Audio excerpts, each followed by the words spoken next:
கும்பராசிக்காரர்களுக்கு இந்த ராகு கேது பயிற்சியானது எப்படிப்பட்ட மாற்றங்களை கொடுக்க போகுது அப்படின்றத பத்தி தான் பார்க்க போறோம். ராகு ஆனவர் உங்களுக்கு ஜென்ம ராகுவா இருக்கிறதுனால எதையுமே பிரம்மாண்டமா யோசிப்பீங்க. ஆனா சந்திரனுக்கு மேல ராகு பயணப்படுற பொழுது என்ன பண்ணுவார் தெரியுங்களா? ஒரு மனக்குழப்பத்தை கொடுப்பார்.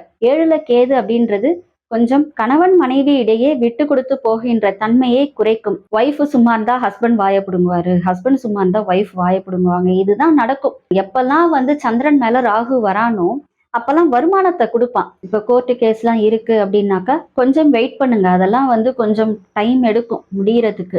சென்னை கிருகம்பாக்கத்தில் இருக்கக்கூடிய அருள்மிகு ஆதி காமாட்சி உடனுரை நீலகண்டேஸ்வரரை வழிபாடு செய்துட்டு வாங்க. நிச்சயமாக இந்த ராகுகேது பயிற்சியானது உங்களுக்கு வாழ்க்கையில் எல்லா வகையிலும் மிகப்பெரிய ஏற்றத்தையும் உயர்வையும் கொடுக்கும் என்பதில் எந்த ஒரு சந்தேகமும் இல்லை.